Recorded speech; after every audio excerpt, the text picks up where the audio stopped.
Agradecemos a todos que disponen su voz para alabar al Elohim de Israel.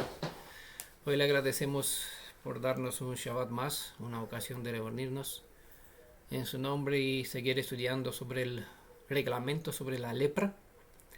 Bueno, ya saben, el reglamento sobre la tzaraat, porque tzaraat no significa prácticamente lepra. Lepra es un término que fue dado por la traducción, pero sabemos que ya tzaraat significa mucho más que eso. Es una suma de enfermedades que puede afectar la piel de una persona, la ropa e incluso las paredes de la casa. Por lo tanto, ya saben que la lepra pues no aparece en la ropa ni en las paredes. Por lo general se considera que está sobre la piel. Por eso la traducción básicamente no está de todo correcto. Pero bueno, entendemos de lo que hemos compartido hasta la fecha el significado bastante amplio del término tzarat, y sobre todo procuramos entender qué cosa nos quiere enseñar Elohim de Israel sobre sus leyes. Vale, en esta ocasión vamos a compartir la parte 2 sobre estos reglamentos que se encuentra en Levítico capítulo 14, y prácticamente todos esos procederes, todas estas enseñanzas, esos ritos, tiene que ver con la parte de obra que nos corresponde a nosotros y la parte de obra que correspondió, para decir así, porque Yeshua ya cumplió con todos esos procederes, pero todavía sigue, porque Él es Elohim en el pasado, está en el presente, estará en el futuro. Desde esta perspectiva suya todavía está cumpliendo a favor de sus redimidos con lo que aquí aprendemos en la Torah, razón por cual ninguna de esas leyes son leyes del pasado. Sobre ningún proceder se puede decir que ya a causa de la inexistencia del templo, por el hecho que no estamos en nuestra tierra, estas leyes no son vigentes, ¿vale? Por lo que Yeshua hizo, por lo que representa, por lo que contienen y enseñan en su significado básico, todas y cada uno de esos procederes que está aquí en capítulo 13, capítulo 14, siguen vigentes, pues con la bendición del Espíritu del Elohim de Israel que nos guió hasta ahora, y seguramente tenemos emuná en que Él tenemos plena esperanza, bastante tikva, para decir así, en el que nos va a guiar para completar todo este estudio y entender todos los procederes legales que tienen que ver con su obra, cosas que le corresponde a Él, que nos corresponde a nosotros. Así que agradeciéndole por lo que nos guió, con lo que nos guió hasta ahora, pues seguimos con el estudio de este capítulo 14. En la parte 1 hemos hablado sobre el verso 1 hasta el 4, pues en esta segunda parte vamos a continuar desde el verso 4, verso 5. Bueno, para completar la primera sección hemos dicho que hay varias partes. Mencioné en la parte anterior varias partes en cual se divide este capítulo, y cada parte pues tiene secciones adicionales. Entonces vamos a seguir en este contexto recordando que Adonai ha puesto su morada, su santuario, en medio de los hijos de Israel, y por lo tanto su presencia en medio del campamento hebreo requiere que los hijos de Israel vivan una vida santa. Sé que muchas personas que participan aquí, que están presentes en la comunidad, no estaban presentes cuando hemos estudiado sobre la segunda consonante del alfabeto hebreo, que se llama la consonante Bet, misterios o enseñanzas reveladas a través de la segunda de las consonantes hebreas. Aquí hemos visto que Adonai no solo quiso poner su morada, santuario, en medio del pueblo de Israel, sino que quería vivir en el medio, es decir, en el corazón de todo el pueblo y de cada uno de los hijos de Israel. ¿Vale? Les recomiendo este estudio. Está disponible en PDF y seguramente, si recuerdo bien, hay dos partes en dos audios. La impureza de los hijos de Israel no los contaminaban solo a ellos. Y hablando desde esta perspectiva del pasado, porque leemos una ley que se dio hace 3500 años. Entonces, desde esa perspectiva, decimos que las impurezas de los hijos de Israel no los contaminaban solo a ellos, sino que también traía impurezas sobre el mismo santuario y sobre la propia tierra que ha sido dada como santa al pueblo de Israel. Ahora, si nosotros formamos parte de este mismo pueblo, entonces al hablar de ello estamos hablando de nosotros.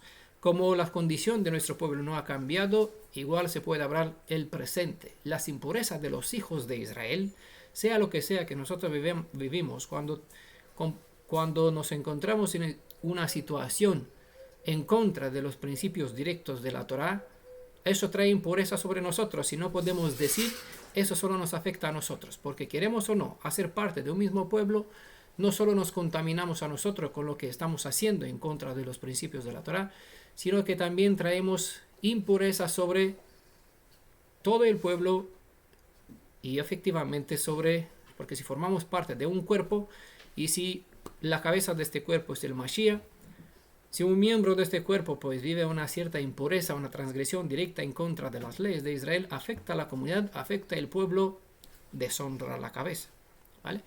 Porque el Mashiach está sobre nosotros, pues traemos impureza implícitamente sobre el santuario.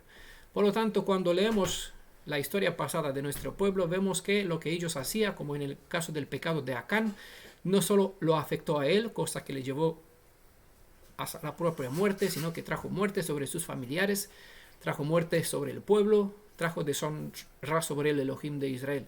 Por lo tanto, sea que hacemos de forma abierta o de forma cerrada dentro de nuestro corazón con el pensamiento yo y el Creador y Elohim lo sabe, eso no funciona así en la vida espiritual hebrea, ¿vale? Eso funciona, entre comillas, en los conceptos de las enseñanzas ajenas a nuestra fe, enseñanzas que piensa que se refiere a la fe hebrea, pero en realidad son interpretaciones sobre lo nuestro que nunca aciertan, nunca dan al blanco, es decir, no sigue exactamente las instrucciones en cuales están puestas estas enseñanzas. Para que todo conviva en santidad, se necesitan conocer todas las normas acerca de aquello que produce impureza. Y esto incluye el conocimiento sobre cómo ser libres de cualquier impureza en el caso de que alguna se hace presente. Porque Elohim no solo nos indica el mal, igual nos da una solución. Y esa solución tiene pasos, tiene procederes en cuales nosotros nos tenemos que disponer para, al acceder a ella, a esos métodos que Él nos dispone, a esta solución, salir efectivamente de una situación incómoda, una situación de transgresión, de impureza, que a su vez pues nos llevará a la muerte por alejarnos, separarnos de Elohim. Si el pueblo hebreo aprende a cumplir con esos reglamentos de pureza, hacen posible que la presencia del Elohim viviente siga morando en medio del campamento de los hijos de Israel. Hablando como pueblo, entendemos también, hablando de forma individual como personas, ¿vale? El principio es el mismo, porque este principio parte del corazón de la propia persona, se extiende en familia, pueblo, sobre todos, ¿vale? Para la mayoría de los lectores de las legislaciones de la Torah, algunos de esos reglamentos que estamos leyendo aquí, estudiando en estos capítulos, quedan anulados por la ausencia de un templo de ladrillos, madera y otros materiales. Pero para quien sabe que la Torah es siempre vigente, debido al propósito que tienen sus leyes, sus legislaciones ayudan a mantener la pureza de la fe en medio del pueblo de Israel. Y por lo tanto, del cumplimiento de estas leyes depende atraer la presencia del Elohim viviente entre nosotros o alejarla en el caso que por falta de comprensión seguimos viviendo en cierta condición de impureza. Hasta las leyes respecto a específicos tipos de sacrificios siguen vigentes en base a aquello que estos meros reglamentos como se consideran, porque el sacrificio de los animales, traer una ofrenda de una cierta cantidad de harina, pues solo es un ritual, un proceder. Para la mayoría considera que eso ya no se puede ofrendar porque claro, no existe el templo, no hay el servicio sacerdotal, los kohanim pues no están en su oficio, pues por lo tanto no se pueden cumplir con esos requisitos. Pero sí sabemos que la Torah es vigente y aplica a todos los tiempos, en todo contexto, y que estas leyes de la Torah tienen un propósito más allá del mero reglamento ritual. Entonces todo lo que estamos estudiando, que para muchos son puros rituales, nosotros estamos viendo principios de enseñanza y de conducta que tenemos que tener, conocerlas primero, asimilarlas y vivirlas.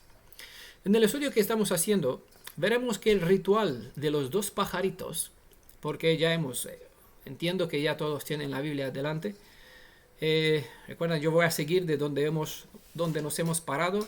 la vez anterior. Sé que aquí todas las personas que participan en este momento ya participaron en la clase anterior, así que continuaré, ¿vale? De donde nos hemos parado. Así que en el estudio que vimos anteriormente y cuando seguimos sobre los dos pajaritos mencionados en el verso del 4 hasta el 7, que vamos a ver a continuación, tenía como objeto enseñar a una persona que ha sido afectado por la Tzarat en identificarse por una parte con el pájaro degollado y por otra parte o después identificarse con el pájaro vivo que ha sido bañado en la sangre del primero de la siguiente manera, ¿vale? Pero que todos lean, vamos a leer nosotros de poquito cada uno de esos versos, vamos a ver los detalles, pero espero que todos tengan la Biblia delante. Entonces hay un proceder que se indica aquí. Por una parte, sabemos que todas estas leyes que estamos estudiando tienen parte que aplica a las personas, a nosotros, y hay parte que aplica al Mashiach, ¿vale? Entonces, no es solo una ley, una legislación que estamos estudiando, que decimos, bueno, son tradiciones que aquí ya están en el pasado, nosotros los leemos solo para tener conocimiento de nuestras leyes, ¿vale? Estamos estudiando enseñanzas sobre el Mashiach y estamos estudiando enseñanzas sobre nosotros, ¿vale? Entonces, en este caso, para los dos, para nosotros y para el Mashiach, cada una de estas leyes que estamos estudiando se aplica de una manera a otra, ¿vale? Entonces, por una parte, cuando hablamos de nosotros, este ave pues nos representa a nosotros en cuanto el ave que se inmolaba, y por otra parte también a la parte de la ave que quedaba libre, se soltaba, también nos representa. Vamos a desmenuzar un poquito el concepto para comprender de en qué manera esto aplica, ¿vale? El pájaro vivo y bañado en la sangre del primer ave, al impregnarse de la sangre del ave sacrificada, daba a entender a la persona que entra en el proceso de la purificación, que se ha empapado de la sangre derramada y una vez puesto en libertad, lleva consigo, a modo de recordatorio, los efectos malos que llevó a la persona a ser castigada con la plaga de la Tzarat, ¿vale? Seguramente para una persona que no escuchó el estudio anterior, no sabe de lo que estoy hablando. Pero si estuvieron presentes y escucharon el estudio anterior, han visto que el ave, había dos aves, ¿no? Entonces, esos tipos de ave, pues, por una parte representa a la persona que está hablando de más, como hacen las aves, pues están chiriando, bueno, así cantando, hablando en su lengua, chip chirip, bueno. Como este habla mucho, así la persona que hace un mal uso de su lengua, pues al hablar demasiado y de la misma forma como está llevando las aves, pues está llevando una ramita de un lado a otro, pues así el que habla, da uso malo a su lengua, pues está llevando la palabra sobre el conocimiento, sobre el pensamiento, los actos de un otro hermano, lo está llevando lejos para transmitirla a otro. Bueno, espera un momentico que no me da conexión. Se desacopló el cargador.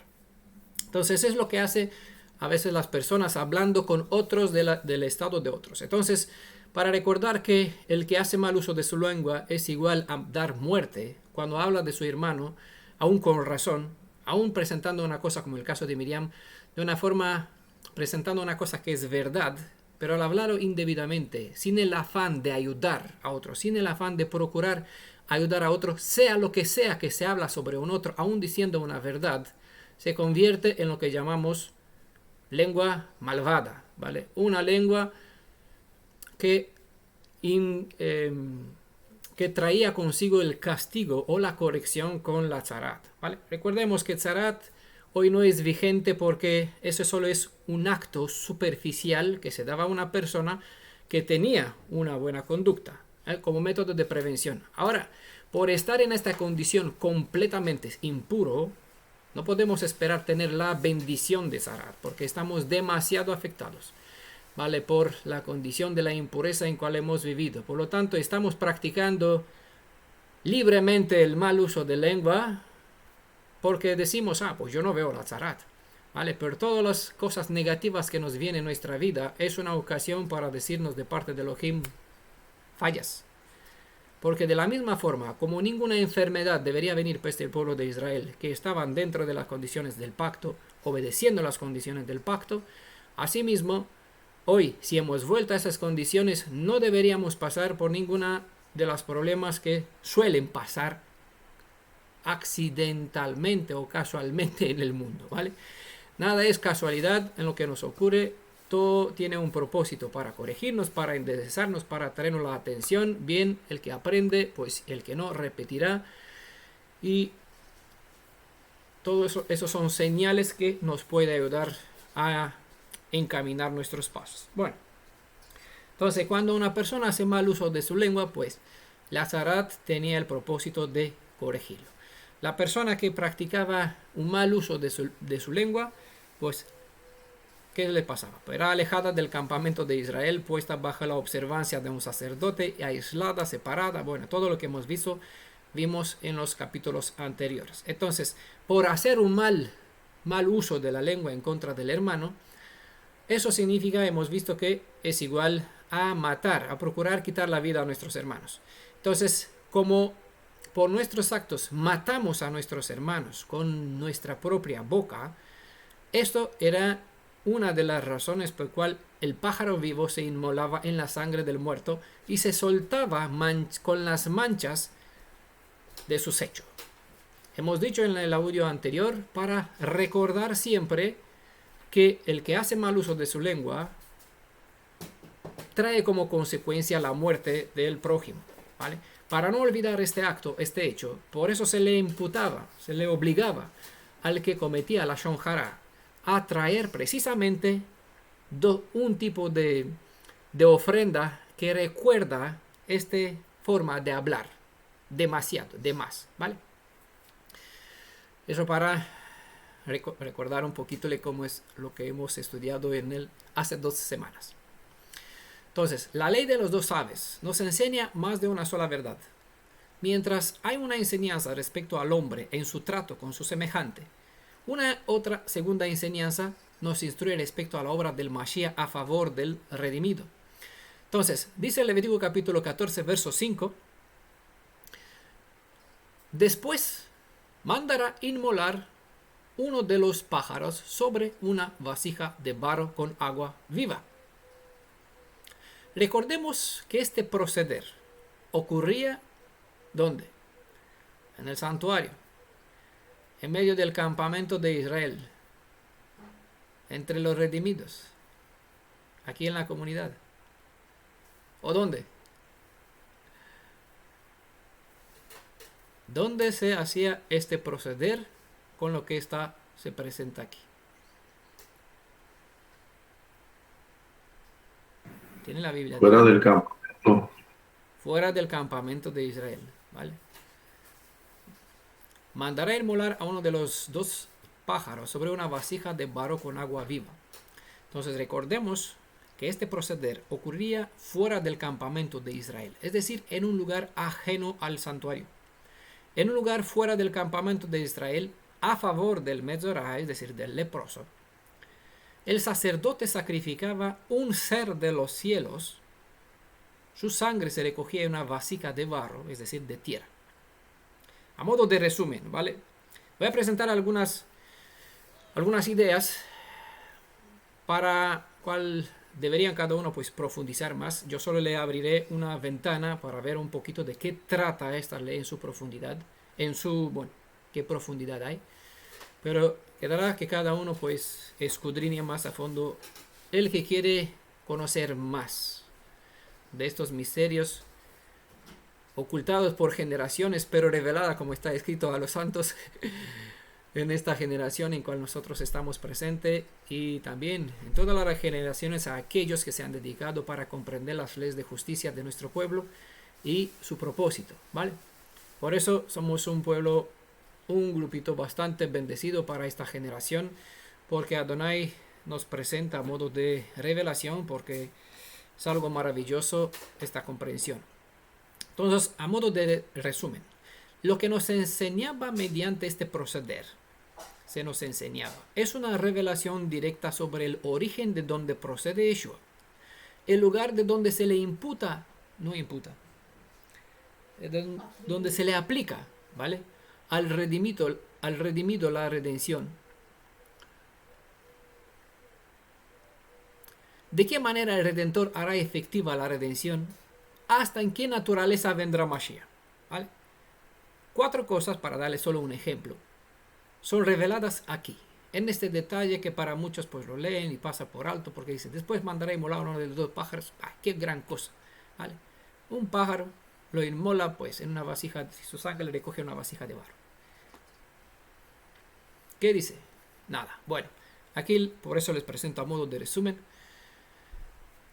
que el ave viva es un ser de los cielos, que no por casualidad no es una lagartija que se arrastra sobre la tierra, sino un ave, un ser de los cielos. Nos enseña que el Mashiach, siendo descendiente desde los cielos, siendo que desciende desde los cielos, vino a la tierra tal como desciende un ave, ¿vale? En el estudio sobre la Shejinah hemos visto lo que el mismo judaísmo, es decir, lo que nuestros hermanos, en este caso una enseñanza rabínica, enseña respecto a la Shejinah, que ésta descendió desde los cielos, desde los altos, hizo la tierra, bueno, lo que hay en ella, y se dispuso entre el cielo y la tierra como mediador, ¿vale?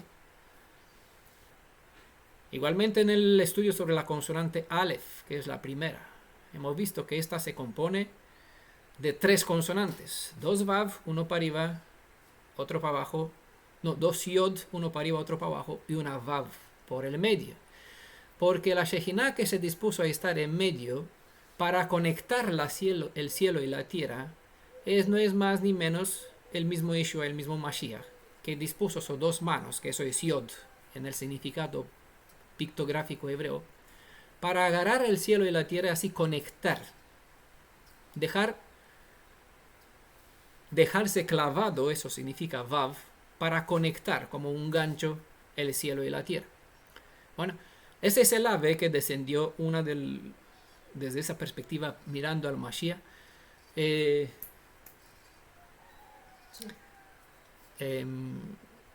Lo que representa el ave viva. El hecho de que este sacrificio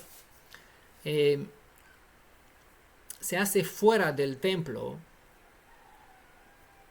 y por lo tanto fuera del campamento de Israel, nos hace entender que el sacrificio de Yeshua se le aplica a todo aquel hijo de Israel que al despertar en su estado de impureza, tras comenzar, es decir, cuando le vino el conocimiento, a ver, estoy impuro, estoy pecador, ¿vale?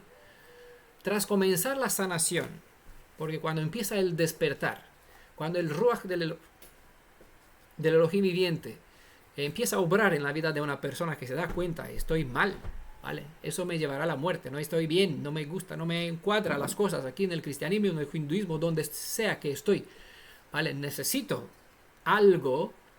Cuando este proceso de sanación comienza en la vida de una persona, es decir, se despierta el despertar de la fe hebrea, el deseo de retornar a la raíz de la fe hebrea, la restauración de esta fe, adentro de sí, allá, donde sea que sea uno, en medio desolado, en Lodebar, ¿vale? En un lugar impuro, en el leprosario, ¿vale? No recuerdo la palabra, lo que el hermano Gamaliel la vez pasada, el leprosario, esto, en el lugar de los leprosos, un lugar inmundo en medio de los gentiles, allí mismo se le aplica el sacrificio redentor.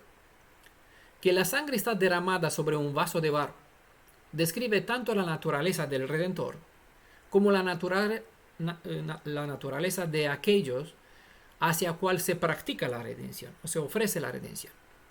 También se nos enseña que la única forma que puede satisfacer la justicia en cuanto al pecado es derramar o mediante el derrame de la sangre inocente para que un pecador sea perdonado.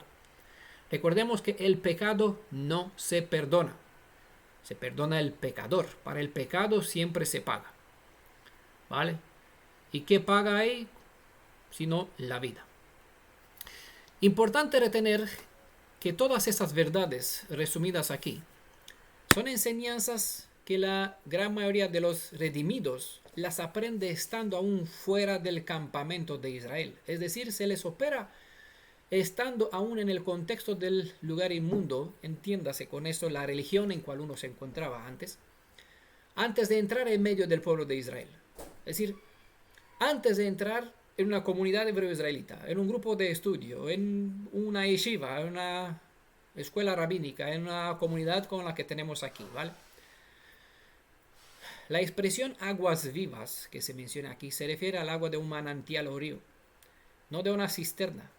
Por eso se recomienda que siempre cuando se hace la tevilá no sea en una bañera, aunque en esta hay un grifo donde viene agua corriente, pero lo suyo es usar por el símbolo que representa un río, un agua, una fuente, una cascada, un mar, lo que sea, un agua que es agua viva, de donde hay agua natural. Dicha agua representaba vida en contraste con la muerte. Uno del significado hebreo metafórico del agua viva es una referencia al espíritu vivificante, y esto obviamente como una contraparte del espíritu de la inmundicia, y por ende de la muerte, porque el espíritu de inmundicia separa, la inmundicia separa a Elohim de la persona, y la separación crea un vacío, vemos en el capítulo 3. Este vacío llevará a la muerte, porque es separación, lo que hizo el pecado. Separó a la persona de la fuente de vida. Yeshua es fuente de aguas vivas, pero Yeshua vino de su Padre. Por lo tanto, la hora del Mashiach es reconectarnos con aquel de donde Él procede también, ¿vale? Con su Padre, ¿vale? Esa es la obra, el plan de la obra redentora, acercarnos a Yeshua, quien es el Elohim de Israel, y acercarnos a su Padre, ¿vale? A su vez, se nos da una clase sobre el claro contraste entre una enseñanza, esa diferencia entre el ruach vivificante, aguas vivas, y aguas muertas, por contraste, espíritu vivificante, espíritu de la inmundicia que lleva en la muerte. Igual, esta referencia a aguas vivas, que no por nada se llama así, podría ser agua, decir agua, pero aguas vivas ya tiene más profundidad. Por eso aquí tenemos una clase en cuanto el contraste de una enseñanza verdaderamente hebrea que trae vida al espíritu de las personas y una enseñanza de muerte que se presenta en una falsa enseñanza basada en emociones, interpretaciones, espíritu, conjuntura.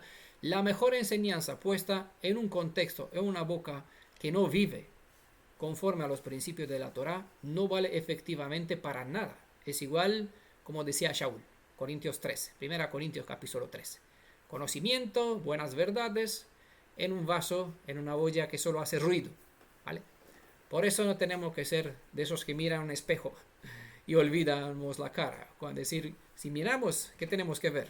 Lo que decía Shaul, no quiero ver entre ustedes más que el Mashiach, y a él, pues como sea, que amó a, como sea, en el sentido que amó a los suyos hasta la muerte, y muerte sobre el madero. Es decir, en ese sentido me refiero, como sea, no como cualquier cosa, ¿vale? Entiendo. Por lo tanto, una tradición, una interpretación falsa, una enseñanza de origen gentil es igual como una agua, es agua, pero no es viva, no es agua pura, ¿vale? Como decía en el Tanaj Elohim, este pueblo, nuestro pueblo, cavaron cisternas, pero vacías, no tienen agua, o tienen agua mala. En resumen, la sangre de Yeshua siempre va acompañada de una enseñanza pura como el agua que brota desde el fondo de la tierra en forma natural. Las enseñanzas del espíritu de anti-Mashiach siempre llevan a la confusión, a la muerte, ¿vale? No se pueden separar esos asuntos. La sangre de Yeshua y el agua viva siempre van en conjunto, ¿vale? Lo vamos a ver incluso en la vida de Yeshua, porque aquí solo vamos a decirlo, está en leyes, teoría, pero vamos a verlo en práctica, ¿vale? De a poquito. Espera un momento. La vasija es un objeto de barro equiparable con el cuerpo humano, que también fue sacado de la tierra, ¿vale? Esa es la razón por cual Adán tomó el nombre de barro, es decir, Adam, de la Adama, de donde fue tomado. En el lugar de donde fue tomado quedó un hueco. Entonces, A la hora de morir, la Adama vuelve a su sitio. Ese es el sentido de la expresión tierra eres y a tierra volverás. Génesis 3:19. En Nehemías capítulo 18, versos 2 al 10, se nos da una hermosa enseñanza.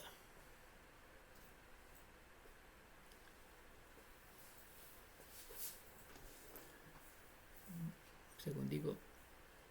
Aquí vemos que aquí vemos aquel vaso del cual estamos hablando, que es que Shaul explicaba en 2 Corintios capítulo 4 verso 7 que vasos de barro es una referencia al cuerpo humano, ¿vale? Entonces en Nehemías 18 verso 2 al 10 se nos enseña que aquella persona que se dispone en las manos de Yeshua, él forma su carácter, su vida sobre la rueda, y aun cuando este vaso se estropea, el alfarero le devuelve el alfarero le puede dar la forma que él quiere. En base a este proceder es que Yeshua nos dijo: el que se queda en él producirá mucho fruto. El que se separa de sus manos pues no producirá nada más que los frutos de su propio yo, del Elohim de este mundo, del Elohim del yo, ¿vale? Mucho fruto, es decir, son muchas cualidades que pueden reflejar los principios de la Torah, porque es aquí donde lleva los verdaderos frutos del Ruach, ¿vale? A pensamientos, manera de obrar, forma de conducta, forma de ser, conforme a los principios de Gesed y Gevorah, ¿vale? Y los dos en equilibrio, en base a este equilibrio donde la Rahem, la misericordia, pues trata de mantener estas dos fuerzas en equilibrio. Bueno, Juan capítulo 15, verso 4 al 8 es donde Yeshua dijo: el que quedará en mí producirá mucho fruto. Shaul explicaba esto en 2 Corintios 4, 7, que los cuerpos humanos, nosotros como personas, somos estos vasos de barro. Entonces entendemos que el hombre es como una vasija que, siendo tan frágil, se rompe, ¿vale? Eso sucede con la muerte, ¿vale? Que el barro no es como la piedra, eso es evidente. No por casualidad Elohim usó el barro como símbolo adecuado, como metáfora para ilustrar la fragilidad del ser humano, ¿vale? La piedra es duradera, mientras que el barro se quiebra con facilidad. Entiendan por qué Adonai escribió con su dedo su propio compromiso para con el pueblo de Israel, y este pacto no lo escribió en tablas de barro, sino de piedra. Eso porque la piedra es una metáfora que ilustra la durabilidad, a pesar del paso de los tiempos y de las acciones de los elementos de la naturaleza, las fuerzas exteriores. El que golpea en contra de la roca, pues no, la roca es sólida, como se compara en este caso, a diferencia de nosotros que somos barro, y Yeshua se compara con la roca, ¿vale? Entonces, no por nada él es llamado la roca probada, porque el viento, el terremoto, los problemas, las dificultades, la presión del tiempo, los ataques incluso de los fariseos, ahí te voy a escudriñar con las escrituras, aguantó a todas y cada uno de las pruebas que puede vino sobre él, ¿vale? Entonces, desde esa perspectiva él se compara con la roca, y nosotros, siendo de barro, pues tenemos que pasar a ser roca, ¿vale? Y el que se edifica sobre la roca se fusiona con ella, ¿vale? Empieza a tener raíces, y la roca pues da durabilidad, convierte en algo duradero lo que es de barro, ¿vale? Lo que no es posible al hombre, aquí sí a Elohim es posible. De la misma forma como un vaso de barro se puede estropear, el carácter, la identidad genética de la persona se altera a causa del pecado. Que el hecho que el barro se estropea, esto implica la misma muerte de la persona. Se entiende que cuando una cosa se estropea, pues llevará a muerte, destrucción. Pero independiente de si la vida de uno es quebrada en su integridad, o incluso la muerte pasó sobre ella, hasta que la muerte pasa sobre ella, cuando este barro, es decir, la vida de una persona entrega su vida, mejor dicho, en las manos del Creador y Redentor, este lo regenera sobre la rueda. De hecho, ¿qué hace? Lo pone sobre la rueda, como hace el alfarero, y aquí empieza el proceso de amoldear, de darle forma, de regenerar la vida de una persona para darle nuevamente la forma que tenía al principio, incluso mejor. ¿Vale? El agua viva o corriente, en cuanto, bueno, para completar un poquito más, para ver cómo se conectan las verdades, las enseñanzas. Recuerden que tuvimos un estudio sobre un hombre nuevo y una piedrecita blanca, porque aquí es donde Adonai pues forma a cada uno para servirle a un gran propósito dentro de el pueblo, la tierra de los redimidos, donde estas piedras, estos materiales, estas maderas, vigas, esos diamantes se forman aquí, fuera. Recuerden este detalle, como era la construcción del primer templo, todos los materiales se prepararon, se procesaron fuera, solo se armaron dentro de la tierra de Israel. Es aquí donde cada uno va a servir al propósito para cual fue formado, sobre la rueda. ¿Vale? Bueno, sobre la parábola del alfarero también tuvimos un estudio en la comunidad. Les recomiendo, pues, aunque parece, bueno, que va a estudiar tanto, que dijo bueno, aquí tenemos una cantidad de temas que entre sí se completan. ¿Vale? Cuanto uno más estudia lo que hemos compartido, se dará cuenta de bien que armonizan toda esa enseñanza entre sí. Entonces, independientemente del poder, de la actividad del pecado en la vida, del carácter de una persona, incluso si se trata de la misma muerte, el Redentor en cuyas manos está entregada la persona puede volver a restaurar el carácter, la identidad, la salud, el cuerpo, la mente, todo lo que tiene que ver con la persona hasta su propia vida, incluso si pasó en la tierra de los muertos. ¿Vale? El agua viva o corriente en la vasija de barro también se refiere al Ruach, al espíritu del Elohim de Israel, que se deposita o que descansa sobre aquella persona que se dedica al estudio de la Torah. En nuestro pueblo es conocido que la Shejinah del Altísimo reposa sobre aquel que estudia los principios de la Torah. Mientras tanto, ¿vale? Mientras colma de bendiciones al que estudia la Torah, las bendiciones pasan a la espalda de aquel hijo de Israel que no estudia las leyes de su pueblo. Entonces, hay bendición para el que obedece estudiándolo, porque la instrucción dice lo siguiente: enséñalos, no, estudia de día y de noche, a la entrada, a la salida, cuando duermes, cuando te acuestas, cuando despiertes. Bueno, siempre hagas lo que hagas, que tu mente y que tu mano procure estar en armonía con las leyes de la Torah, y enséñale a tus hijos, ve aquí a los hermanos. O a tus nietos. Sí, a tus nietos. No estoy diciendo a hermana Hilda, que veo aquí que apareció con los dos nietecitos. Bueno, shalom a vuestra casa, nos alegramos verlos aquí entre nosotros. Vale, entonces tenemos por instrucción aprenderlas y enseñarlas.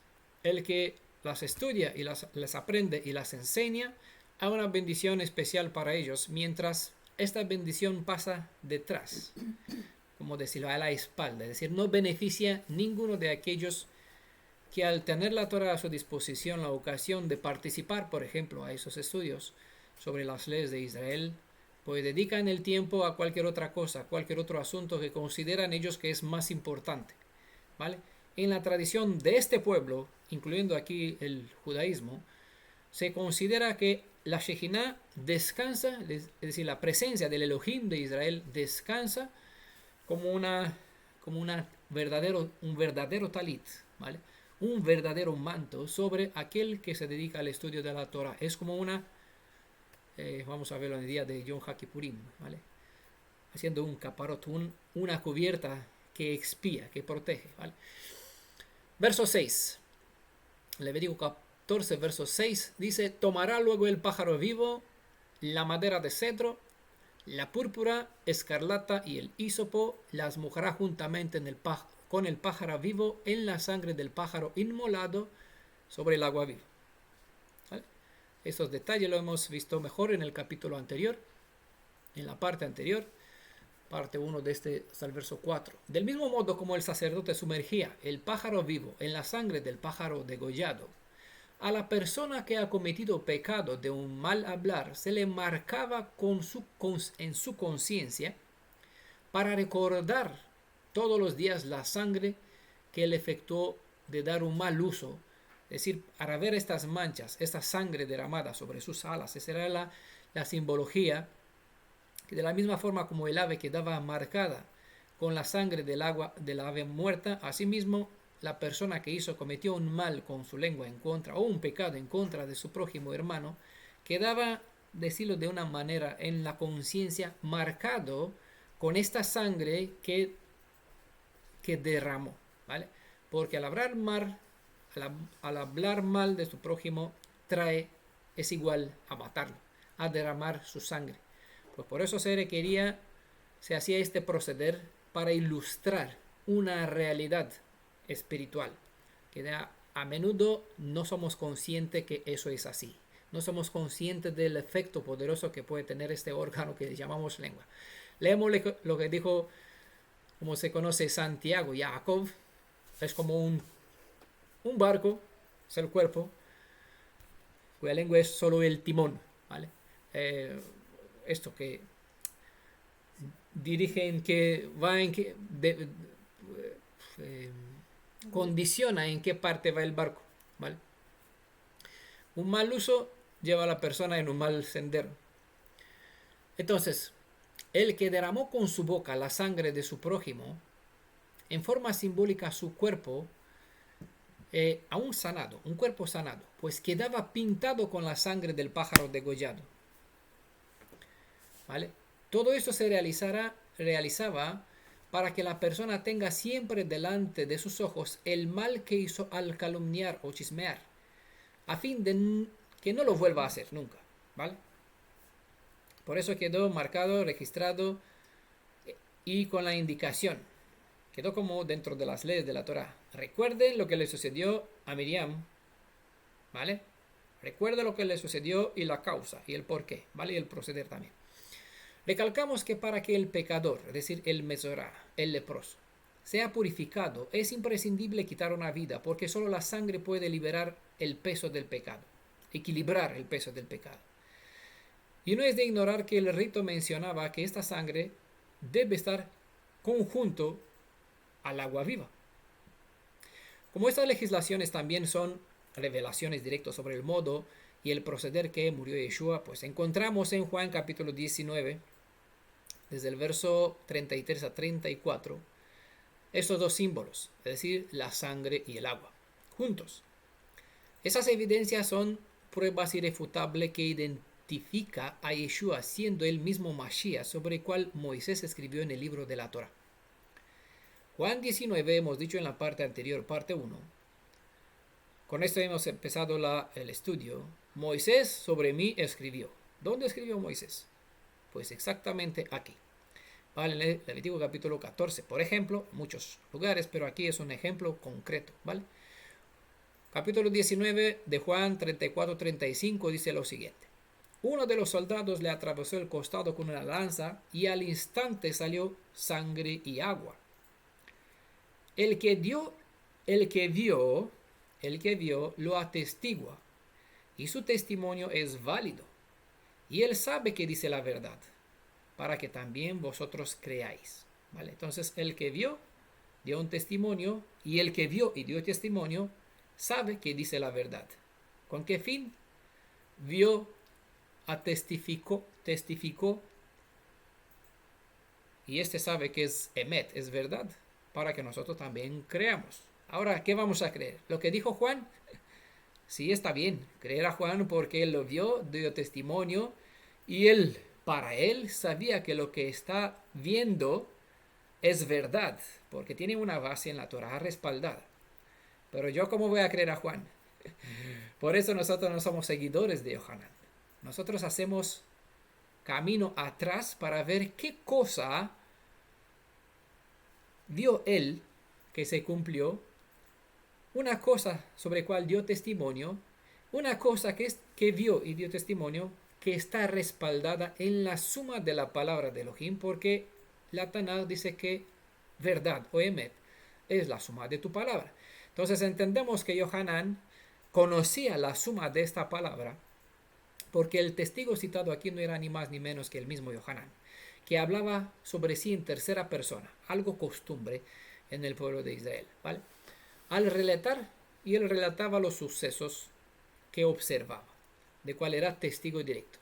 Él, siendo un conocedor de las leyes de Israel, marcó el detalle como evidencia a favor de Yeshua en cuanto al hecho de que en su vida y en su sacrificio, al cumplir con los procederes indicados en la Torah respecto a la redención, nos da a nosotros suficiente razón para tener una plena confianza en la obra redentora de Yeshua.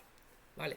Pero repito, nosotros no creemos porque lo hizo Juan, porque es el testigo fiel. Nosotros creemos lo que la Torah nos enseña, nosotros seguimos el proceder de los de Samaria. Para los de Samaria les llegó la mujer samaritana y esta le contó, mira, yo encontré con uno que me dijo que tuvo 6 maridos, pero ninguno era mi marido, ¿vale? Sino amantes. Y después de que los de Samaria conoció de esa ciudad, conoció a este personaje, le respondieron a la mujer, ya no creemos por tus palabras, creemos porque hemos visto nosotros mismos, es decir, ya sabemos lo que él está enseñando. Entonces, eso es desde esta perspectiva nos situamos en la condición de estos varones de Samaria, que al ir a las leyes de la Torah, podemos ver en ellas y podemos comparar con los escritos de los apóstoles, que las dos van en conjunto y se compaginan. Entonces, no creemos a Yohanan. Creemos que es verdad, la verdad que él presenció, la vio y dio testimonio. Y si él es un buen ejemplo para nosotros, no por nada nosotros aprendemos esas leyes. Y vemos lo que Yeshua se califica como la persona, como este sacerdote por excelencia y como el redentor por excelencia como Mashiach. Si vemos, ¿y qué tenemos que hacer? Lo mismo que hizo Yohanan, pues dar testimonio para que otros más pasen a creer, para que también vosotros creáis, ¿vale? Como si fuera poco, Yohanan recalca en su carta, su primera carta, primera Juan capítulo 5 verso 6.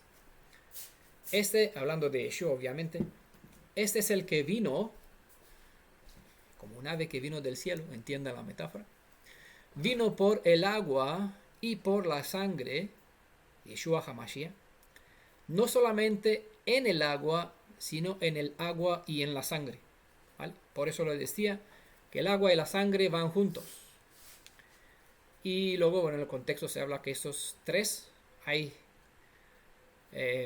tanto el agua como la sangre son una referencia al Ruach, ¿vale? Completa, el Ruach también es quien da testimonio, es decir, el agua, la sangre y el agua son 3 sellos, 3 testigos. Está en la diapositiva que a menudo usamos al final de los vídeos que tenemos aquí. 3 sellos que estamos estudiando, que por bendición Adonai nos los dejó aquí para como conocimiento de cuál somos testigos, que es efectivo en nuestra vida, de cuál damos testimonio, compartimos a otro. Sabemos que lo que en ese sentido es emet, es verdad, por eso estamos en defensa de esta verdad hebrea. Y lo compartimos para que otros también, al escuchar, pasen también a creer. Cuando un pecador que ha entendido su estado de impureza empieza su proceso de teshuvah, es decir, de retornar a la pureza de la fe hebrea, tras proceder con la tevilá, es decir, con la inmersión, se inicia en su vida el lavamiento mediante la sangre de Yeshua y el lago de la purificación. El Ruach de Yeshua, que trae la santidad en la persona. Eso es el símbolo del agua y de la sangre. Es una referencia al Ruach de Yeshua que trae la santidad en la vida de una persona.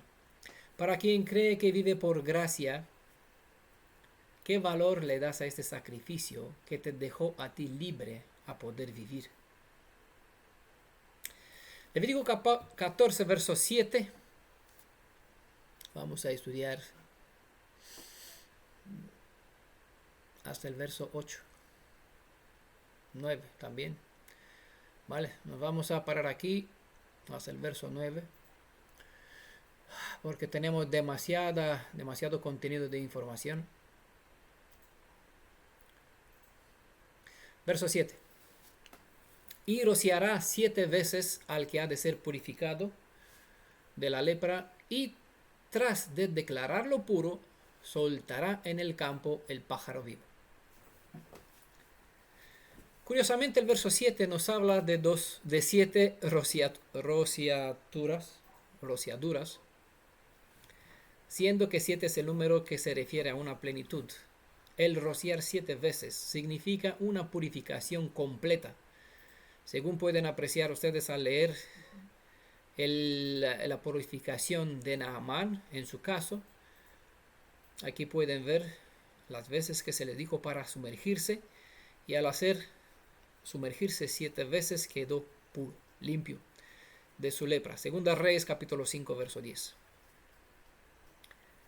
Es un número que en este caso 7 veces, tenemos un estudio sobre las 7 rociaduras, ¿verdad?, que también se cumplió en el caso, precisamente en la vida de Yeshua. 7 salpicaduras, 7 veces que salpicó sangre.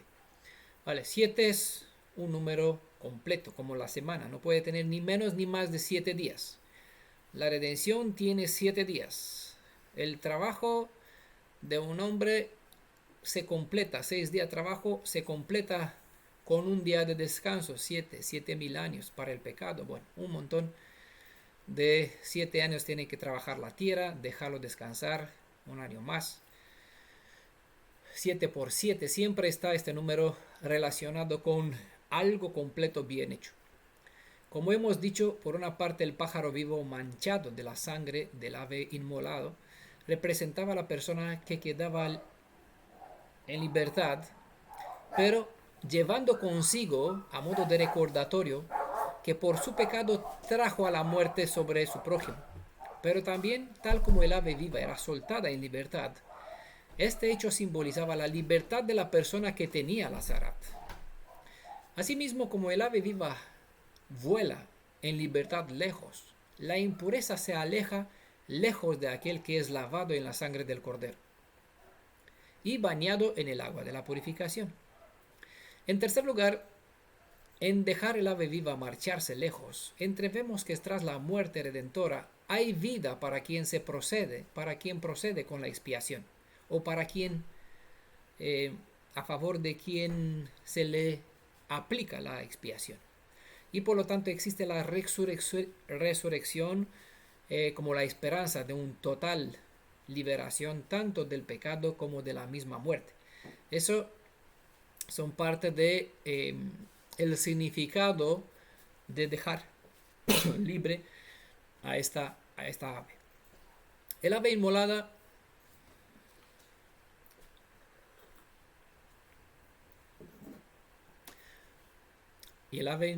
y el soltado en libertad es también una evidencia de que el Mashiach, aun siendo inmolado a favor de nuestra redención, para cumplir con las leyes de justicia, resucitará, por lo tanto, volará nuevamente hacia el cielo, ¿vale?, hacia el lugar de donde vino. Y es lo que sucedió, lo que hizo Yeshua. Recuerden que él dijo en Juan a Pilato, nací, por eso nací y vine al mundo, ¿vale? Entonces, no nació cuando vino en el mundo, sino que nació en el lugar santo donde está la presencia de su Padre, y vino como un ave, bajó, desciende, ¿vale? Para dar más peso a estas evidencias aquí marcadas o resumidas, ustedes pueden profundizar más en estas pistas. Os presentaré un descubrimiento significativo que esta vez nos viene del valor numérico, que tienen los mismos términos.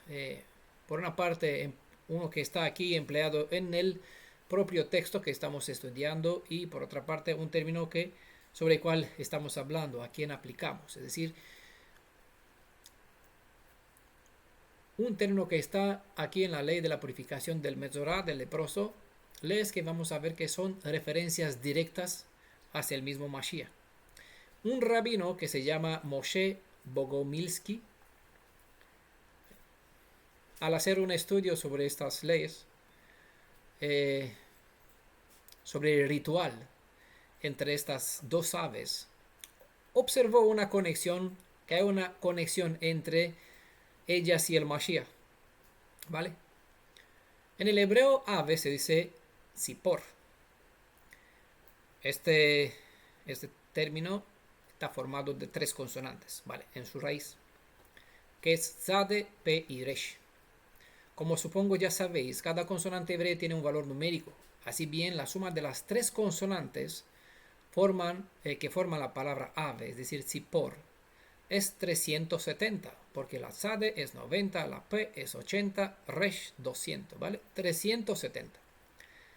También lo que observó este rabino Moshe Bogomilsky, observó también que la suma de las palabras, más bien de la expresión, que es una expresión, este es el Mashiach, también da la misma suma, 370. En hebreo se escribe Ze Mashiach, ¿vale? Esta expresión Ze Mashiach se escribe Kusain, Hei, Mem, Shin, Yod, Het. La suma de todas estas consonantes, Zain es 7, He es 5, Mem 40, Shin 300, Yod 10, Het es 8, suman igual 370. ¿Vale? Entonces, aunque no comparto la interpretación que le da en su contexto este rabino Moshe sobre a estas dos aves, sigue siendo cierto que las dos aves son una referencia a un mismo individuo, ¿vale?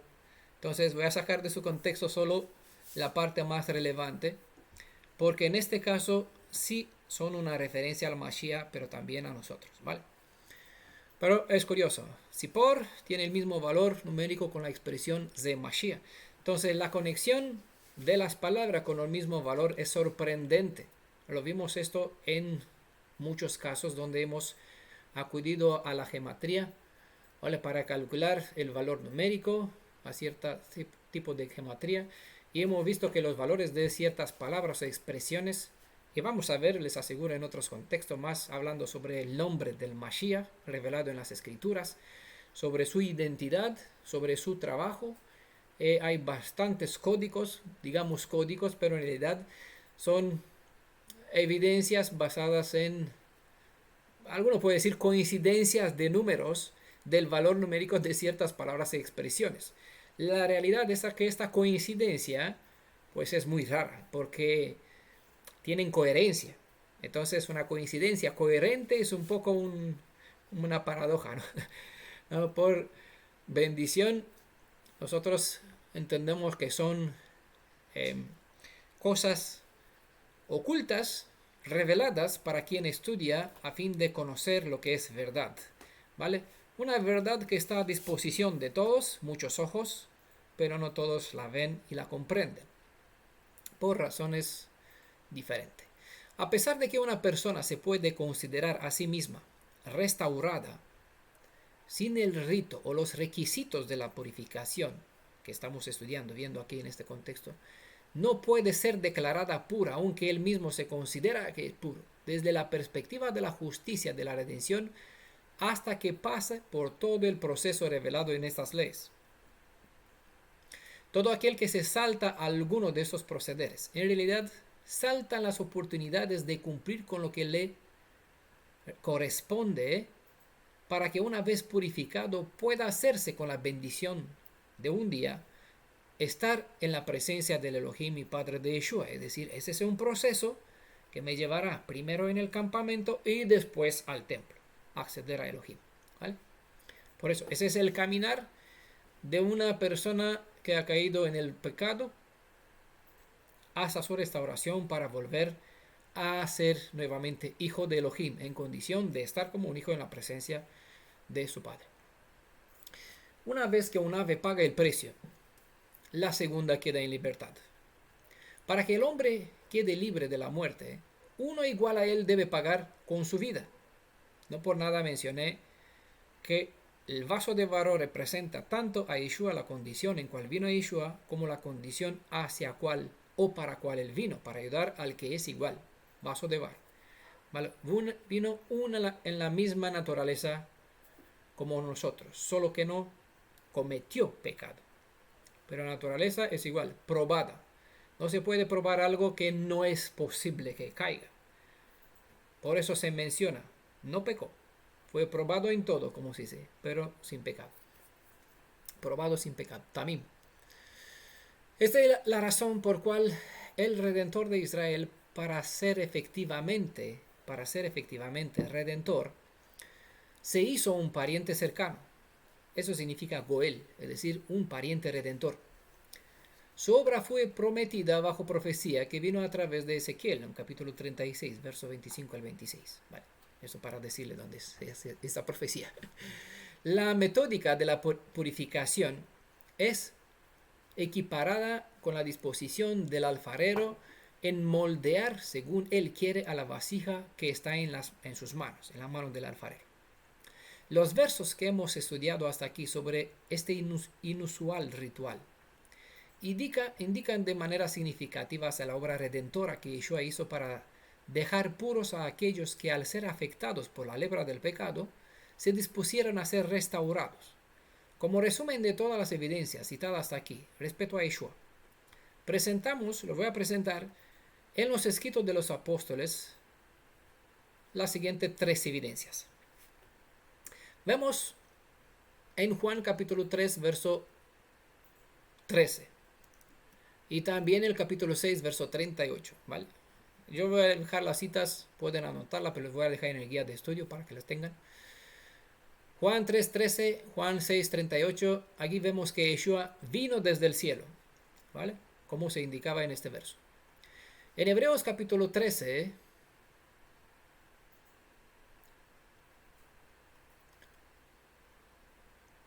verso 11 al 13. Bueno, no sé por qué. Hebreos capítulo 13, verso 11 al 13, leemos que Yeshua fue sacrificado fuera del campamento. Básicamente el texto no dice exactamente esto, pero citamos esta evidencia, cito esta evidencia, Hebreos 13, 11 al 13, en la luz de Juan 19, 20, donde vemos que Yeshua fue inmolado fuera del campamento de Jerusalén. El lugar de donde fue puesto sobre el madero no estaba dentro de Jerusalén, sino fuera. ¿Vale? Hechos capítulo 2, verso 27 está escrito que Yeshua permaneció limpio y santo, incluso en su muerte, y a pesar de que tomó sobre sí el pecado, no se convirtió en pecador. ¿Vale? Segunda Corintios capítulo 5, verso 21. Entonces, todos estos detalles, que son más de 3 evidencias, mencionados aquí en los primeros versos, en los versos que hemos citado, lo vemos aplicados exactamente cumpliendo. Yohanan bien escribió, vio y dio testimonio, y lo que él testificó es verdad. ¿Por qué? Porque se pueden corroborar leyendo las leyes en la Tanaj, en la Torah, y viéndolo en las citas que le estoy indicando. Mateo nos relata que la tela de color escarlata se hizo presente, es decir, hemos visto en la parte anterior, en la parte 1, evidencia, hemos citado Mateo 27, verso 28, que aquí la tela esta de color escarlata se manifestó en el vestido que se lo pusieron sobre él. Yohanan escribió en primera de Juan capítulo 5, verso 6, que Yeshua vino, ¿vale? Un detalle, mediante agua y sangre, y que murió en asociación con la sangre y el agua. Juan capítulo 19, verso 34 al 35. También Yohanan nos presenta que la madera, Yeshua fue colgado sobre la madera, vemos en la parte 1, en el verso 1 al 4, se encontró en su contexto de la muerte de Yeshua, Juan 19, versos 17 al 18. También Yohanan nos presenta en Juan 19, 29, la hierba de hisopo, esta planta que estaba allá usada a forma de esponja, salen algunas traducciones, no es esponja, fue hisopo, que es una planta bastante absorbente. Se usaba también, hemos visto, para ungir el poste, los tres de la casa en la convocación de Pesaj con la sangre del cordero. Yohanan nos presenta que Yeshua se llevó las marcas de la muerte, como el ave estaba inmolado en la sangre y volaba con estas marcas de sangre sobre ella. Juan capítulo 20, verso 27, quedan las marcas. En su relato Lucas nos presenta en Hechos capítulo 1, verso 9, Hechos de los Apóstoles capítulo 1, verso 9, supongo que ya sabéis que fue escrito por Lucas, un discípulo de Shaul, que Yeshua ascendió al cielo de la misma forma, ¿vale? Se elevó como una ave se alza fuera de la vista humana, ¿vale? Fue ocultado. En la comunidad donde participamos aquí estamos viendo una serie de 300 referencias hacia el Mashiach en la Tanaj, y estamos corroborando en los escritos de los apóstoles que éstas han tenido un cumplimiento cabal en Yeshua. Aún así, cuanto más investigamos las leyes de la Torá, como bien observamos más pruebas de que Yeshua es el Mashiach. Ahora, si Yeshua cumplió con aquella parte de la Torá que hablaba sobre él, ¿cumplimos nosotros la condición referente a nuestras obligaciones? ¿Vale? Es una pregunta retórica para cada uno de nosotros. Con el verso 8 comienza la segunda etapa del proceso de purificación, y este se describe hasta el verso 32. Esta vez dentro del campamento de Israel. Si en la primera etapa la limpieza fue de orden personal, en el beneficio de su bien interno, la segunda etapa presenta un proceso ceremonial que prepara a la persona a recuperar su posición dentro de la sociedad y como un adorador ante el Elohim viviente. ¿Vale? Verso 8 dice: el que se purifica lavará sus vestidos, se afeitará todo su pelo, se bañará en agua y quedará limpio. Después podrá entrar en el campamento.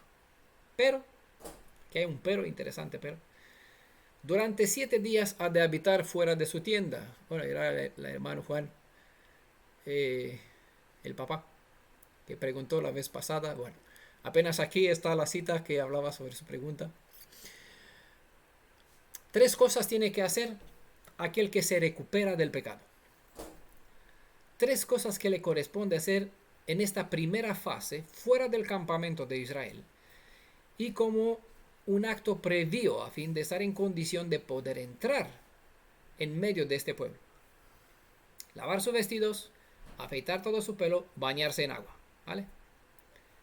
Una vez cumplido con todo el presentado en el ritual del sacrificio y una vez cumplidos con esos 3 procederes, la persona quedaba limpia.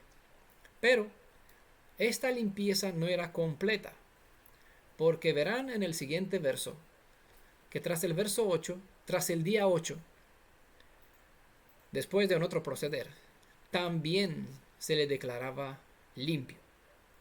¿Vale? Entonces, cuando una cosa se repite, ya sabemos, no es casualidad que se hace mención. Entendemos que la limpieza, tú no puedes estar puro y puro. O eres puro o no es. O no eres en totalidad o estás, pero en parte. ¿Vale?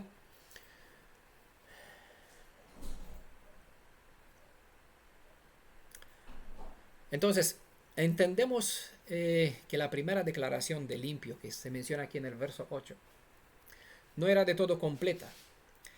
Pasado por este primer proceso, la persona que se recuperaba de su pecado podría entrar en una comunidad hebreo-israelita, como es esta que tenemos nosotros aquí, donde pasaba de ser visto más como un gentil, un impuro, a ser visto como uno que recupera su dominio y su identidad como persona. En otro tiempo tuvimos aquí un estudio, no quedó grabado, sobre Levítico capítulo 11. Forma parte de una serie, 11, 12, 13, 14, 15. Son capítulos que tratan sobre esta condición. Capítulo 11 nos presenta que el mundo se clasifica en 2 tipos: personas puras e impuras. ¿Vale? Cada animal refleja una cierta categoría de persona, cierto carácter, forma de ser, pero total, puros e impuros. Por lo tanto, el concepto de que el mundo es gentil, es impuro por naturaleza, porque es impuro, no es tanto una acción despectiva, sino es un conocimiento desde, desde una visión hebreo-israelita que separa lo que es sagrado de lo que no es sagrado. No es por declarar a mi vecino que es impuro y tratarlo con desprecio, hablarle de una forma despectiva, que tú gentil, goyim. No, entender que esta es su condición, saber cómo reportarnos, comportarnos con él, ¿vale? Procurar ayudarles a salir de esta condición para pasar de ser impuro a ser un hebreo israelita en la condición de pureza, es decir, capacitado para acercarse ritualmente al Elohim viviente. ¿Vale? Todo tiene un propósito y no por nada se nos indica, mira, ese es el estado. Cuando la samaritana aceptó que ella tiene el título o la etiqueta de perro, ¿vale? En su humildad reconoció, no pasa nada. Aceptó enseguida su situación, no le costó tanto.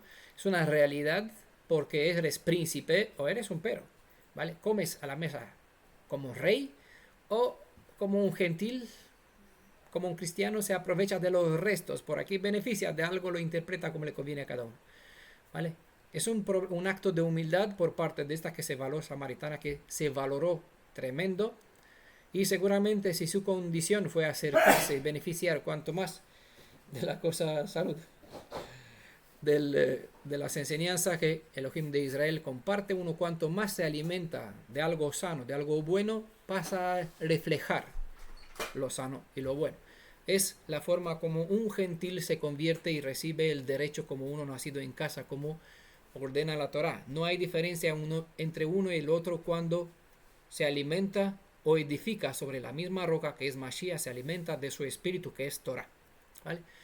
Entonces entendemos que esta condición, esta declaración de limpio, no era completa porque se necesita pasar por un segundo proceso de limpieza.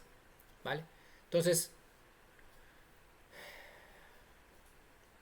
en la primera fase, una persona que es impura pasa de ser vista como un gentil a un hermano. ¿Vale? Un hermano como uno que tiene pleno derecho a acercarse a todas las cosas sagradas. Zarat o pecado es sinónimo de muerte. Igual un gentil que vive en el mundo, al vivir en la impureza como impuro, es igual a ser considerado como se le consideraba, como se considera a un muerto. Este concepto es la razón por cual Yeshua dijo en Mateo 8, verso 22, deje a los muertos que entierren a los muertos. ¿Vale? No están hablando de zombies, está hablando de personas vivas que al estar en la condición de impureza, y eso hablaba del pueblo de Israel, no hablaba de los gentiles, ¿vale? Al estar en la condición de impureza, no estaban en condición de tener al espíritu de Elohim de Israel dentro de ellos, ¿vale? Por eso eran muertos que enterraban a los muertos, ¿vale? De la misma manera como a un leproso, a un sanado, no se le permitía entrar en su morada durante la primera semana. Asimismo, un redimido,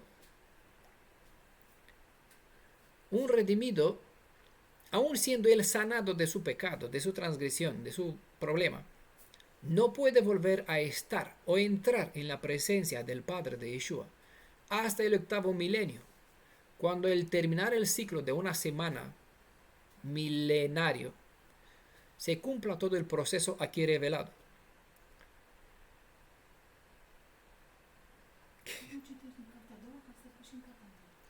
La redención no es un proceso que se produce en secreto, donde nadie sabe qué sucede excepto la propia persona y su Salvador.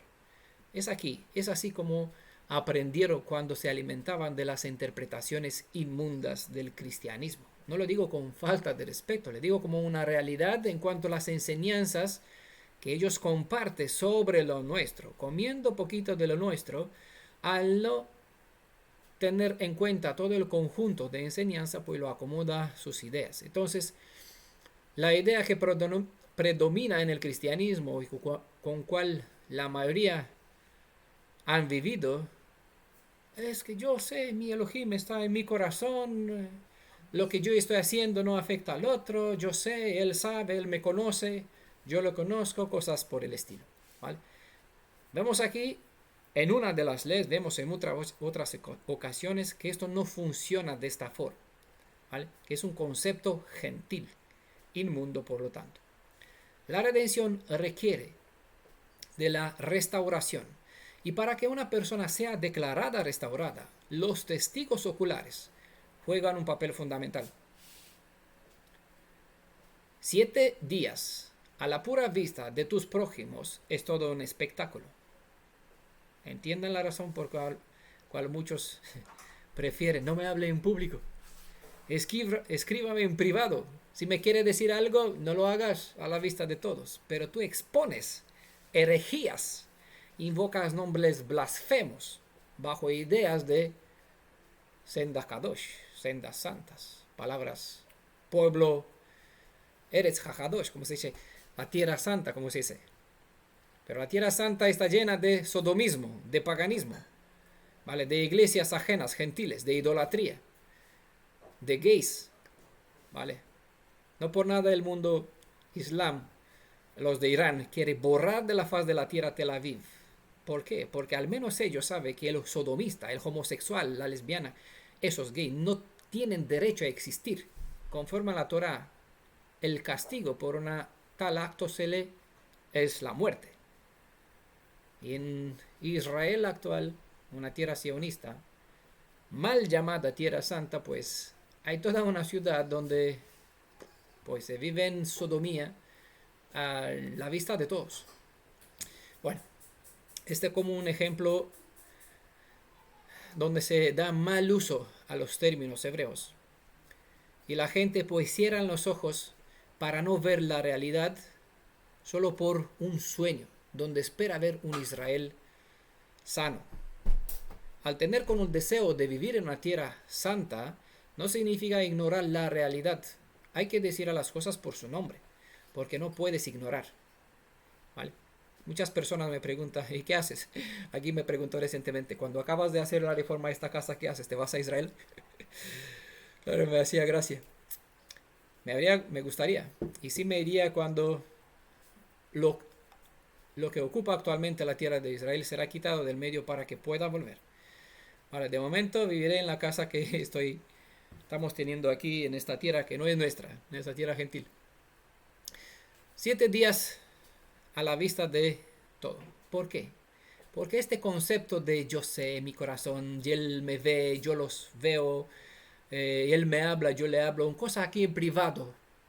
Tiene mal concepto del uso de los términos, que no sepa la izquierda lo que hace la derecha al revés. ¿Vale? 7 días a la pura vista de tus prójimos es un espectáculo. Ojo, que el detalle es relevante por el hecho que estos ojos te observan por 7 días. No se tratan de ojos gentiles, sino de ojos que están dentro del campamento de Israel. Porque no debería ver este espectáculo los gentiles. Es aquí donde no debería saber la izquierda lo que hace la derecha. ¿Vale? Como decía Shaul, los casos que se dan entre ustedes, entre ustedes se juzgan. ¿Vale? No ve al juez del mundo, un juez gentil, para tratar un problema que tienen dos hermanos respecto a leyes que deberían juzgarlos en la comunidad entre ellos en base a las leyes hebreas. ¿Vale? No buscan justicia entre los tribunales gentiles. Es lo que decía Shaul. Esto quiere decir que en el proceso de juicio y restauración no se tiene en cuenta la visión gentil, sino aquello que observa un ojo de un hebreo, que él, al estar dentro del campamento, se entiende que está dentro de Israel y por lo tanto significa, o debería, a eso se refiere en modo absoluto, que lo que está mirando lo mira desde una perspectiva objetiva, condicionada por las propias leyes de la Torah. ¿Vale? Hablando de cosas normales, ¿vale? Como debería ser. Este requisito tenía el propósito de probar, de estar 7 días, no en tu casa, en el campamento, pero fuera. Este requisito tenía el propósito de probar a los demás que la persona fue justamente declarada recuperada por el sacerdote de modo que servía como un respaldo a favor de la declaración del sacerdote. Porque hemos visto que la declaración de sacerdote podría ser injusta, ¿vale? Hay tantas evidencias donde se hacían declaraciones y trabajos y profecías a base de dinero. Aunque la ley dice, no mires la cara del hombre, que no juzgues con sentimientos para dar parte al que más te ingresa en el bolsillo, ¿vale? Y que mires con desprecio al pobre, al menesteroso, ¿vale? Entonces, y también una persona sana no se le declaraba sana si el sacerdote no lo declaraba así. Entonces, si el sacerdote era pagado, porque este personaje enfermo de Sará tenía bastante enemigos que le pagaba un buen sueldo al sacerdote para no decir que es puro, el sacerdote podría decir no es puro. O podría decir por otros intereses sí es puro cuando él no era, ¿vale? Porque una persona sana o enferma no se declaraba sana o enferma hasta que el sacerdote así lo declaraba, ¿vale? Entonces, para probar la integridad del sacerdote, estos 7 días eran un respaldo para propia defensa del sacerdote, ¿vale? Porque los demás podrían ver si la declaración del sacerdote es justificada, si es puro, ¿vale? Entendemos con esto que nada de lo que hará Yeshua quedará sin ser justificadamente probado como justo, porque Yeshua es por excelencia el sumo sacerdote, eso es incuestionable, ¿vale? Pero ¿cómo sé yo que lo que él hace en condenar o dar vida a una persona, en dar una bendición o una condenación, un castigo a una persona, no es un acto equivocado? Bueno, la aceptamos por fe, ¿vale? Pero todo lo que está haciendo Yeshua no es solo lo que nosotros vemos y creemos. Hay todo un mundo, ¿vale? Hay otros seres, hay los demonios que pueden acusar a Yeshua por un trato incorrecto, que estos ven lo que nosotros no vemos. Entonces, porque él es justo, ofrece respaldo y deja que un jurado convalide que su veredicto es correcto, ¿vale? El jurado son los que forman parte del campamento. No es un ángel, no es un demonio, no es un otro ser espiritual celestial. Es el mismo hombre que ve al hombre, ¿vale?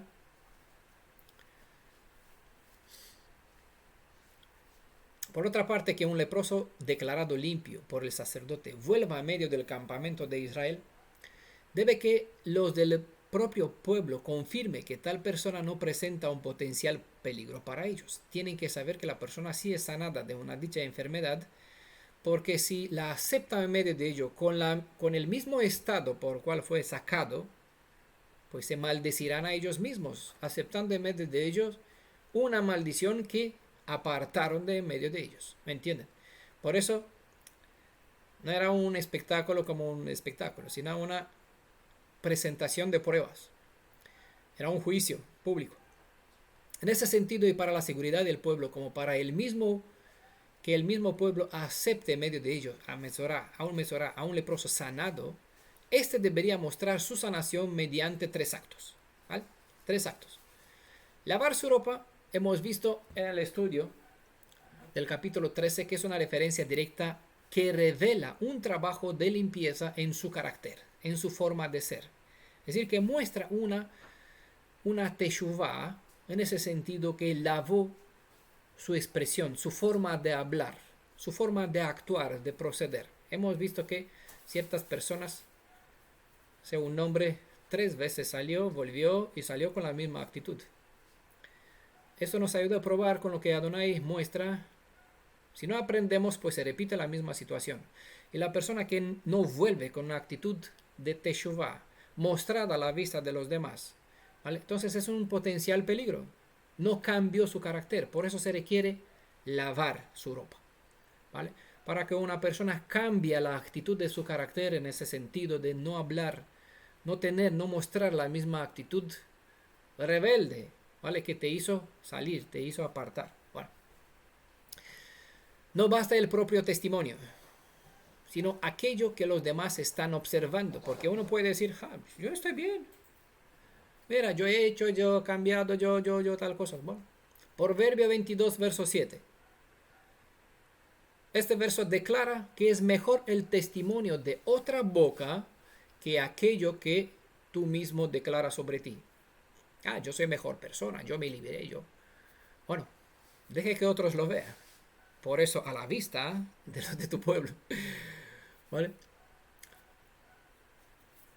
Segundo acto, segunda cosa que tenía que hacer. Primera, lavar su ropa. Segunda, afeitarse todo su pelo. En parte era para demostrar su recuperación, obviamente. Porque si no, ¿cómo voy a hacer yo que en la cabeza yo no tengo por aquí zarat? O en la barba, hemos visto que puede estar en la cabeza, la parte delantera, parte trasera, en la barba. ¿Cómo saben ustedes que yo no tengo? Pues me tengo que afeitar, rapar las cejas, todo, no sea que por aquí oculte algún rastro de alguna señal de zarat y que el sacerdote así se equivoque en su declaración sobre mí. Entonces, por eso tenía que afeitar. Esto por una parte, ¿vale? Estos dos pasos, lavar y afeitar, servía también como un método preventivo para librarse de cualquier germen o vestigio de que podía quedar en su pelo o en su ropa, ¿vale? Por eso se lavaba la ropa, se afeitaba la cabeza. Si algo quedaba en el pelo, pues aquí se desechaba por completo para mostrar una separación completa. Por otra parte, el despojarse de su pelo, vimos en el capítulo anterior, que este acto era visto como una declaración pública que la persona ha dejado sus antiguas costumbres del mal hablar o de cualquier otra transgresión directa en contra de las leyes de la Torah, de modo que con este acto se dispone como un recién nacido y hace público su nacimiento como una nueva persona. Como último paso, el tercero de este primer proceso, último paso de este primer proceso de limpieza, porque hay dos fases, hemos dicho. Dicha persona tenía que sumergirse en un mikveh, en una reunión de agua, eso significa mikveh, porque al hacer tevilá, quedaba limpio, mostraba que quedaba limpio de todo, limpio todo su cuerpo del antiguo hombre, ¿vale?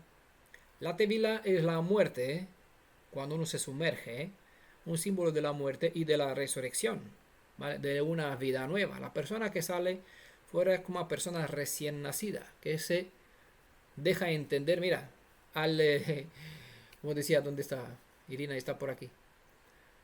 Matea Irina nació Hadasha, ¿vale? Es una nueva persona.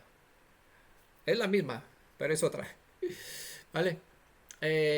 Tras una instancia de 7 días en medio del pueblo de Israel, un último proceso de limpieza dejaba por completo limpio al Mesorá sanado, en esta primera fase. Pero vemos aquí el verso 9. El día séptimo se afeitará todo su pelo, su cabellera, su barba, sus cejas, ¿vale? Recuerda que los detalles importan. Es decir, se afeitará todo su pelo. Lavará también sus vestidos. Bañará su cuerpo en agua y quedará limpio. Vale, queda limpio 2 veces. La zarat es el producto de 3 males actos. Primero, altanería o la soberbia. Segundo, la maledicencia o el mal hablar. Y el tercero, la envidia o la codicia. No por nada se menciona en orden estos 3 detalles: cabellera, barba, sus cejas. Debería ser un poquito al revés, pero por algo le ponen este orden. Estos 3 se presentan en el orden de la purificación. Primero, la soberbia hace a uno tener el deseo de estar, cabeza, de estar sobre el otro, no por encima del otro. Por esa razón se requería rasurar la cabeza, para mostrar una señal de que esta soberbia, altanería de estar por encima de otro, quedaba desechada por completo. En segundo lugar, por no saber controlar su boca, de no hablar mal de su prójimo, el pelo que rodeaba su boca debería ser rasurada. Obviamente se entiende que esta ley no puede aplicar a mujeres, no tiene barba, ¿vale? Era una deshonra raparse el pelo. Bueno. Y en el tercer lugar, las cejas. El pelo, la barba, las cejas. Normalmente deberías bajar de aquí. Pero la cabeza, las cejas, porque viene en orden, y la barba, ¿vale? Y en tercer lugar eran las cejas. Se rasuraban por no saber controlar sus ojos, para no codiciar nada que pertenece al prójimo hebreo, hermano hebreo israelita, porque al ver, deseas. Está dentro de la Torá no desear el bien de tu hermano, porque si lo deseas, estás hablando con otro. Mira lo que tiene este. Puedes hablarlo con envidia. La promesa dentro de las condiciones del pacto que Adonai promete es que nunca jamás vamos a desear lo de nuestro hermano. Eso no es un mandamiento, es una promesa que vamos a llegar a esta condición si nos disponemos a cumplir con las instrucciones de la Torá. La Torá sanará nuestra necesidad de no vamos a querer envidiar algo de lo que tiene nuestro hermano, porque nosotros mismos vamos a tener de sobra. ¿Cómo voy a envidiar el bienestar que tiene mi hermano cuando yo tengo ya demasiado? ¿Vale? Entiendan la redundancia. El corte del pelo, siendo algo que se separa de ti, es un símbolo de la acción de desprenderse del orgullo, la codicia y el mal hablar. Cortar el pelo es señal de muerte. En este caso, de dar muerte a ciertos pensamientos y acciones. El sentido del cortar del pelo es ilustrativo porque de la misma forma como el pelo vuelve a crecer, la persona que pasa por este proceder tiene un nuevo renacer, ¿vale? Igual tiene su significado. Conforme a la ley, la mujer estaba eximida de rasgarse la ropa y cortarse el pelo. Sin embargo, debía cumplir con lavar su ropa y también lavar su cuerpo, ¿vale? ¿Entiende? Conforme a la ley, pues, vemos que hay indicaciones para el hombre y no tenemos que mezclarlo con cosas que corresponden a la mujer. Por lo general tenemos más leyes para el hombre que para la mujer. Es sugestivo que para entrar en el campamento de Israel, uno debería haberse afeitado todo el pelo de su cuerpo y también traspasar y volver a hacerlo tras pasar 7 días. Este acto nos deja entrever que la persona que entró en el proceso de la purificación no es puro desde el comienzo de su sanación, ni entonces se puede considerar puro cuando se sanó, se libró de ciertos malos actos, malos procederes. Tal como se requiere un segundo afeitado, que no se completa hasta pasar los 7 días. Entendemos que hay una segunda fase de purificación que no se completa hasta pasar los 7,000 años. Porque 7 días corresponde a 7,000 años.